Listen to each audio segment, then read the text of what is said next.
Hi, my name is Priscilla T. Graham, and today we're in historic FreedmensTown.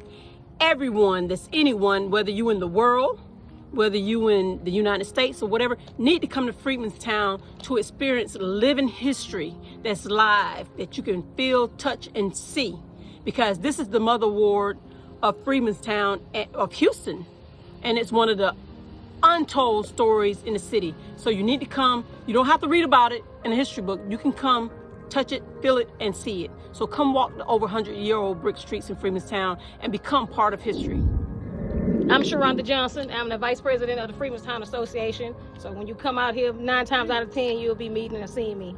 And to piggyback on what she was saying, we have many tours. Yates Museum does tours. FreedmensTown Association, we have walking tours. We have bicycle tours. We have anything, if you want virtual tours, anything that you need to find out the history of FreedmensTown, we will and can provide it for you. All we need is for our people to tap in, family. Today, our mission was to tell the stories of Black history that we don't commonly see. And it was right here, unknown to me, in Houston, Texas, FreedmensTown. And we are learning about people that we didn't know, I didn't know existed, and it's just the stories and the history. And that's what it's all about, actually knowing where you're from, where you come from, the people before you, so that way you understand your ancestors and understand why certain things work the way they work. But again, right here in FreedmensTown, check out the show today, the Reach Podcast Show. We used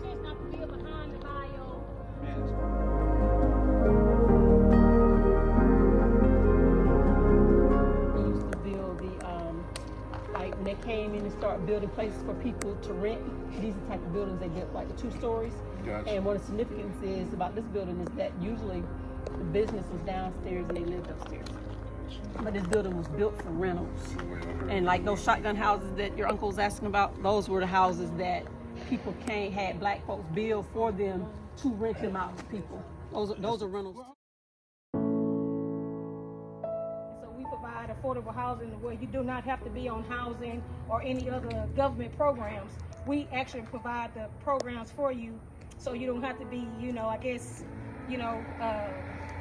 marginalized. And see, I know you think it's an eyesore, but it's really not. These are historical structures, and they have to be restored a certain kind of way, So this blue building actually has to be painted all white because these are historic structures. So all the historic structures are white, and so any house that we pass by is all white. 9 times out of 10, it's a historical structure.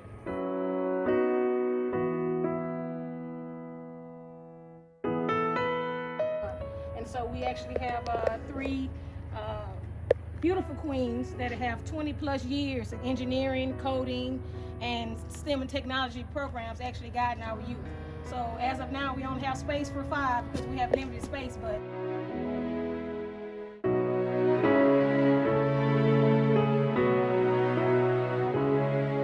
we had 568 structures. What happened to the city of Houston has not been, an ally or a friend to us, because at the time, now this is a historic district, a heritage district now.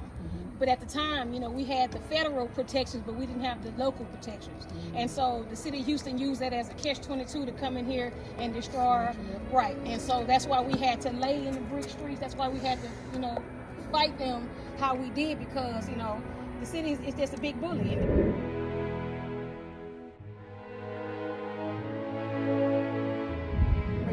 Okay, well, let me tell you the story about that. Okay, so I just happened to be, at the time, I was not a part of any group per se. I was just like kind of helping out with the kids or whatever. And I was actually coming from Allen Parkway Apartments, and I saw contractors at the end here with the tools, trying to pry up the bricks. And I know that these streets are federally protected, so I know that they weren't supposed to be doing it. And so as I, approached the contractor, and so I'm basically asking, like, what are y'all doing? These streets are federally protected. The contractor referred to me as, we're taking these bricks and there's nothing that you can do about it. So, the quickest way to kill a community is to take the resources. And so the fact that I was able to come to this corner store and get 50 men to come back to stop the contractors from, to stop the contractors from, and I just came and I just say, hey, they're taking the bricks and they're not supposed to. Yeah. And what I love about the kings of FreedmensTown, none of one of them said, oh, the police are gonna get us. They gonna do this to us. No, because I came got them. You know, no, I would not put them in any kind of harm that unknowingly. My little self leading 50 men back to the contractors, and they saw us. They dropped their tools, they locked themselves in the car, and so they're calling the cops.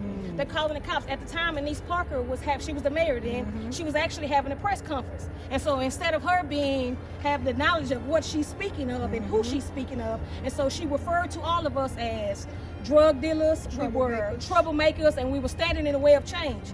What she did not know is, the news camera came, we had the likes of Sylvester Turner, because he was not the mayor then. Yeah, we stopped them, yes we did. But when it took time for the stand, everybody came and united. It was made us feel so much better. So these brick streets are here because the community would not let them take our bricks. I was out here not knowing the kingdom that I was in. I was out here selling drugs as well. You know, so once my eyes opened, so the same tenacity I had on these streets, I was selling drugs, that's what I have for my community. So I dare you to come here and try to take something from us. I dare you, and we'll show you. Good. Sure that the history and our historical footprint remain in this community. Because the city of Houston did not put $1 into these bricks. They were purchased by freed men and women. They didn't even pay for them. We paid for them. Yeah. So it's our stance that the city don't even own these streets. So how y'all gonna tell us what to do with our history? Right.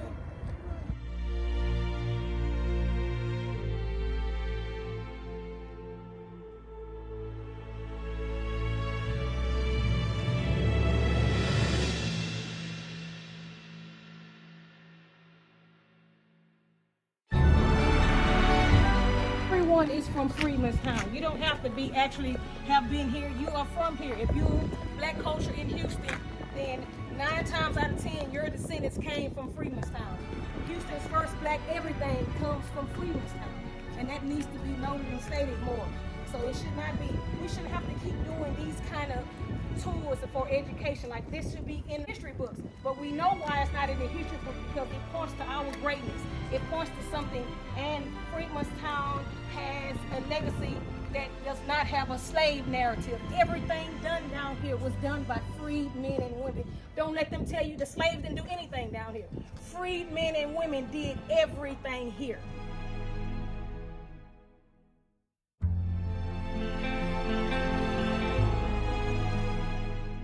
We just passed 3 historical structures. Okay. This is the J. Vance Lewis house. J. Vance was a lawyer here in FreedmensTown. He was married to Pauline Gray. And his big claim to fame is that he had J. Vance Lewis Court in this little corner right here. Because what would happen is that people that looked like us would go to court and they weren't treated fairly. So they start having court down here in their community and settling their own disputes. Okay? And so that's where he was. His very first case was a white man that killed someone, and he actually won. But it's a beautiful house. They're restoring it. This is Jake's museum on this house. This is one of their museums, and it's gonna be a museum of law, and it's on there. And they're in a capital campaign and actually raising money to restore this house. And you see how much progress they've been making. It is beautiful. Yes, it will be open for tours whenever they finish it. Wow. Okay, now this house right here, they call it Isabel Sam's house. She owned this house. So back in 1860, you know, women couldn't buy property like that. So her husband died when they were getting ready to buy the property. So Reverend Jack Yates purchased the property for her. Okay, he actually kept her paperwork until he died. When he died, then the family gave her paperwork, her deeds and everything. But she trusted him that much to do that. Now, black people designed and built this house themselves. This is a house designed and built by somebody black also. And you wonder why people moved to 3rd Ward, Acres Homes, Independence Heights, because they couldn't get land here. They wanted to own land. So they might have started here, but they would migrate to the other areas so they could purchase land. That's where the trolley rail ran through here. They just filled in the holes. Wow. These bricks are 8.5 pounds each. 8.5 pounds. This is the oldest church in the community, which is St. James United Methodist Church. And that's right across the street from you.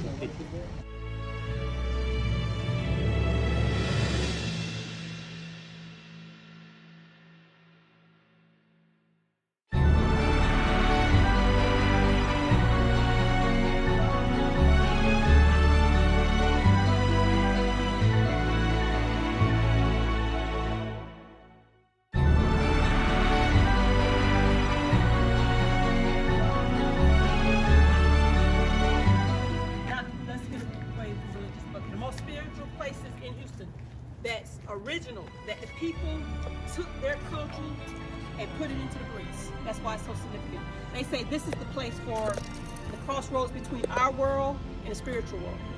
And if you come to this place, you'll see that there's a center, and it goes in like a triangle across each way. And it represents north and south. How many people know anything about the pyramids? Yep. A little bit. Pyramids is 4 sides and it's 4 triangles. And at the bottom of the pyramid is a base, is a line. If you look at the street, see that base right there?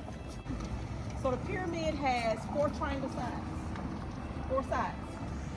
These brick streets have what? 4 sides, and they're based in triangles.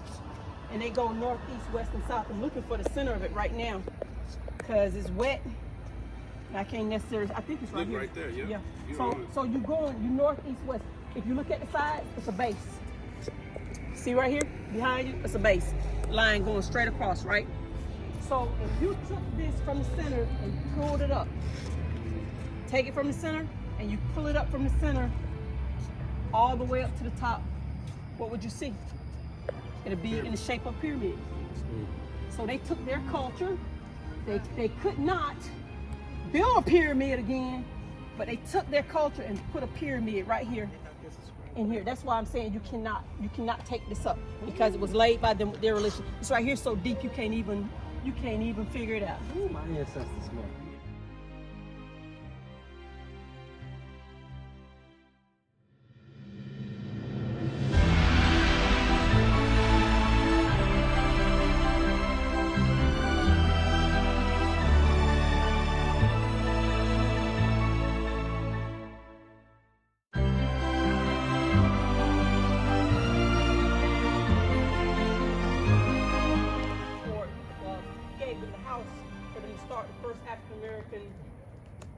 First African American hospital here in FreedmensTown. Two services where they had a cohort, but this is actually where they actually started their own hospital. That's just like the window pane that you would find in a church. Yeah, that's around it. You see it? And look at the trimmings. Look at the house, the details. So this is a UNESCO house. You know, this is part of the slave trade. This is a world type thing. And it tells you what UNESCO is, the slave route project. And that's what this is. This house is part of that.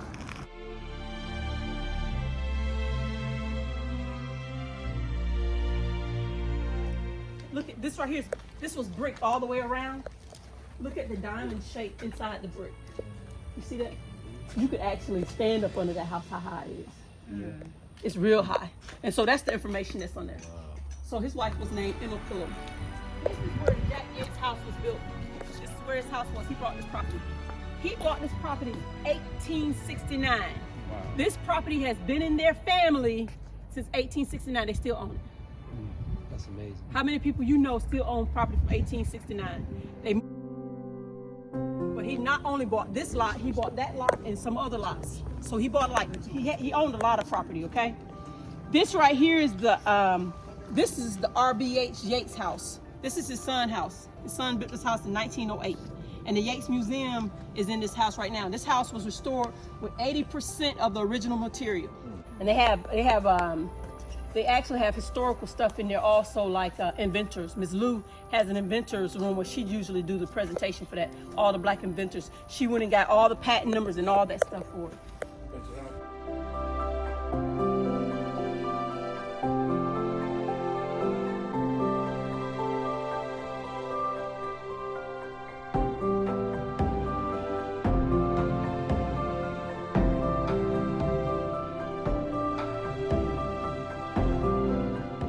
And the 2 front doors was when people came down because they couldn't stay in the city and they needed somewhere to stay. They would find a house with 2 front doors, and they could stay in a house with 2 front doors.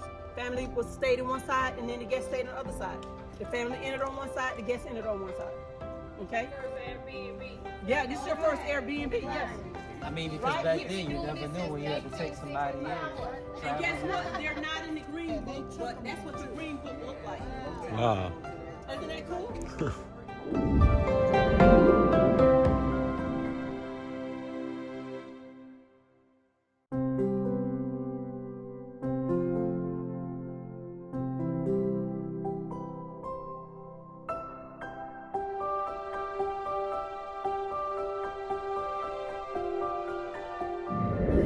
this is my this was a project that I did in 2021. And so these are the people that's been fighting and living here in FreedmensTown. So you kind of get a chance to see some of the people. That's Reverend Smith. He's been here the longest as far as a pastor since he's been serving for 57 years. Down here at the bottom. Reverend Smith over there by himself, he's got his own poster actually. And then you see some of the pastors. This right here, they talk about the suffrage, women's suffrage. The women down here in Freedmenstown actually participated also. And so you'll see some of them also. Wow. She's the first generation of it. It's her. Wow. She's the mastermind. Matter of fact, Ron Jemison, probably one of the reasons why, bro, that's crazy. So his Ron Jemison's dad was with the Colored YMCA, has a lot to do with the YMCA movement. He'll be in that book you got. Okay. So he was in to have something about her to know.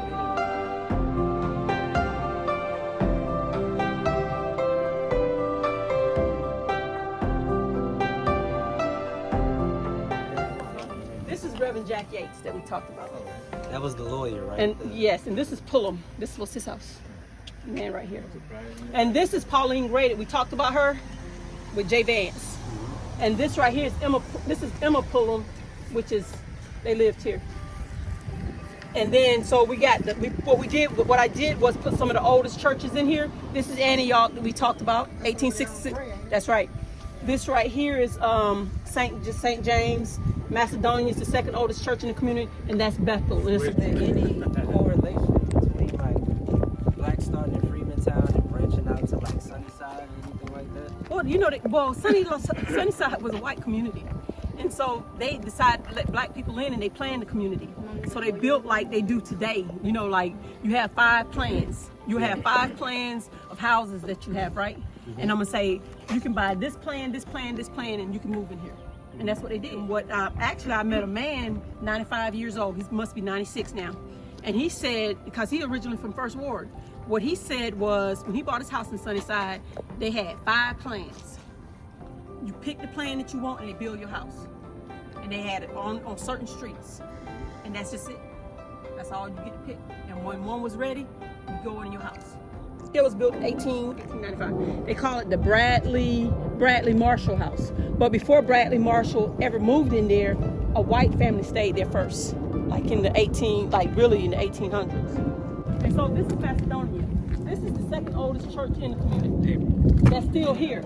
Not saying it is overall, but that's still here. It's still active church. I told you there's 7. There's 7 All of the historic churches are still active. Yes. People come from outside the community to come here because they can no longer afford to live here, but they still come here and worship. And some people still stay in the community. Don't get me wrong. Some people still stay in the community. This is not Midtown. FreedmensTown. We are trapped. We're trapped between River Oaks. They will mislabel us Midtown, but no, this is FreedmensTown, and it would always be FreedmensTown. No matter who moves here, no matter what they try to change, this will always be FreedmensTown. Because you have to realize when they decided to settle this place, the Allen brothers said, okay, we're going to divide the city up into quads, and that's at Congress and Maine. And they took it and made it into a triangle. We were talking about that triangle, made it into a triangle, and 9 miles out from each one of those triangles, that was a ward, 1st, 2nd, 3rd, and 4th. 5th and 6th ward came later, but they wasn't part of the original wards. Skyline right there. Show the people skyline. That's what everybody's after, right there, that skyline. Everyone. And so we're gonna walk right here. I'm gonna show you, this right here is one of Yates' properties too, one of Yates Museum's properties. Right here, this particular one. They call this the Nixon house, the Joshua Nixon house, because Joshua Nixon stayed in the house the longest. Oh, really? That right there is the barbershop, right here behind there, and that is a UNESCO site. The little site right there is a UNESCO site. So it's a barbershop. It was owned by an Italian family that originally owned this property, and they had this thing built for rental property. Actually walk around. I don't know if they open right now, if we can go in there and actually walk around, which you can't videotape or anything inside.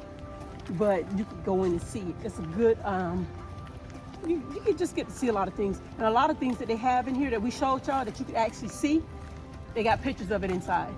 The plan for this building was, remember when I was telling you about the community, where they took it and put it in 120,000 square feet? That's what they was trying to do with FreedmensTown, with this building.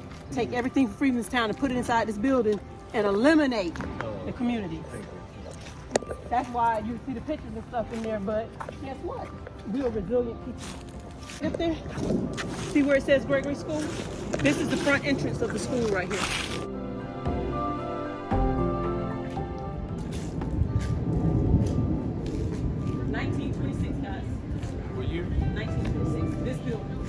However, they had stucco over it, and they had to go and renovate and everything. Elderly that was in their homes, that they would sit and wait and go take them out and make them wards of the state, and they take their property. You know, when you ward state, they're taking your property. They can take it. During that time, like whatever policies and stuff they had, they locked it up like that. They ain't paid nothing. We know people. I know someone that happened to their family. They burned them out. They've created the laws and everything. They said with the taxes, one of the unique things they did with the taxes, with the seniors say, you ain't got to pay no taxes now. But you know, in order for your heirs to get that, they got to pay the taxes. Exactly. And what happens to us? Most times we can't afford the taxes, so guess what? We lose the property. Just here, when she was talking about the 568 structures, it was 19 churches. It's only 7 churches left. So, you know, they burned them down. Mount Carmel was illegally knocked down. You know, the city waited 4 days in the morning, illegally knocked them down. And so, so all kind of tactics they have used in order to take the land. Because guess what? They had a master plan for this community, and y'all are standing in the way. And people still fighting and standing in the way. Okay, I'm telling you, they started the assault on this place in 1929, and it's 2022 right now. So they've been down Allen Parkway. Remember I told you they took 37.5 acres. So you took that through eminent domain, but now you want to take it and make money off of it. So he fought them because that's the original footprint. For 15 years, lawsuits and everything else, protests. They moved black people out of Allen Parkway and moved Asian, Vietnamese, and different cultures in there trying to dilute it. He organized those people. When people marched and fought together and saved that place. Now, no, they didn't save the whole place, but they had to put it back up. They couldn't do what they wanted to do with it. That's why that particular land is going up right now, because they were able to take that part of it and resold it. But so what y'all think, guys? Did y'all learn a lot? Oh my gosh. Mind blown. Amazing. You know, Johnny L and North Six used to stay out here. Yeah, right over here somewhere. Most people that have lived out here don't even know where they are. Or, you know what I'm saying? They didn't even know what community it was in. You know, gold teeth, wearing all the jewelry, everything we do is ancestral. We just don't care. Even the hair. When we pouring out a little liquor for no, that's libations. Like everything we do, so we're not doing anything by mistake. Right. You know, it's embedded in you. It's History your ancestors. Yeah. So you're not, they doing ghetto stuff. No, people only call stuff ghetto or witchcraft. Voodoo, when they don't understand it. This was our religion, so they don't understand it, so now it's taboo. No, anything you don't know about, you try to demonize. They don't know about black people, they demonize us. But that's why me and Miss Brown, we do what we do, because there's so much about us that we don't know. You know, everything, you know, they done washed all our history away. I'm not talking about whitewash, I'm talking about literally flood the valley, just cover it up. They can't see that. Yeah. Wow. But the thing with Olivewood is that you see all the, it's more monumental than College Park. Right. College Park that has nothing on Olivewood. And so you see all this wealth that was here and how they buried their people. And people go out there and still practice rituals out there. Olivewood. Man, it's profound. How far is that from here? Not that far. It's off of Yale, but you have to have an appointment to get inside the cemetery. You got to call them. Gotcha. So look up Olivewood Cemetery. Olivewood Cemetery. Yeah.